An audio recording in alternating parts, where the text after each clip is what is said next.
All right, the evangelical vote. John Hagee is here. He's a senior pastor of Cornerstone Church in San Antonio, Texas, president of the John Hagee Ministries. Let me just get this right out on the table, Pastor.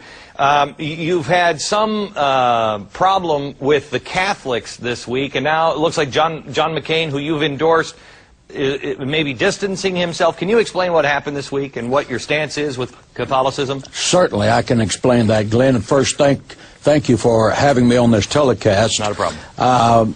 I have written a book called In Defense of Israel. And in that book, I wrote a chapter called The Sins of the Fathers. It's a chapter about anti-Semitism. Anti-Semitism is an oxymoron. An anti-Semite is someone who is driven by hate. A Christian is someone who's driven by love. Therefore, there's no such thing as a Christian anti-Semite. And in this chapter, I have talked about the anti-Semitism historically. I have criticized the Catholic Church for its past anti-Semitism, but I have also been very critical of the Protestants and their anti-Semitism, especially as led by Martin Luther. Standing against anti-Semitism does not make me an anti-Catholic. Okay. And standing against anti-Semitism does not make me anti-Protestant. I am very much anti-Semitism. It makes no difference who participates in it. All right. So let me go to the endorsement of John McCain. You're an evangelical. Mike Huckabee is still in. He's an evangelical. Do you believe in John McCain, or is he kind of like the best one out there? Or tell me about your endorsement of him, and why not a fellow evangelical? Well, let me answer the first question about John McCain. John McCain is pro-life, and that's a major issue with evangelicals. He has a 24-year voting record to back that up.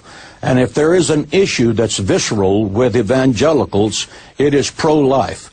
The Constitution of the United States begins with the pledge to life, liberty, and the pursuit of happiness. But, Pastor, I mean, you and I've sat down with you for an hour. I interviewed you for an hour. And I'm sorry, but I mean, when I say to you, tell me about John McCain, you go pro-life first.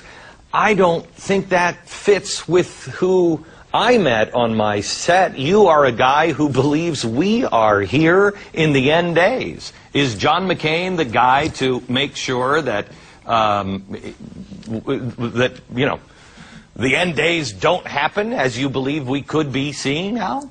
The fact is that I believe John McCain brings to the presidency a mature leadership and a leadership that has the strength of character to lead America into the future in a world that's become a very dangerous world. Let me ask you, and this is, I guess I get so much email on this, and I think a lot of people do, and I've only got a couple of seconds. Then they say, Glenn, you in the media, you've got to wake up. Barack Obama's making people faint and cry and everything else, and he's drawing people in, and there are people, and they said this about Bill Clinton, that actually believe he might be the Antichrist. Odds that Barack Obama is the Antichrist. No chance. Okay. He has a lot of charisma. There's a media love affair with him right now. He is a very formidable political person. Pastor, but I believe the best leader for America in the future is John McCain. Thank you very much, Pastor. Back in just a second. That's good news, at least where I stand.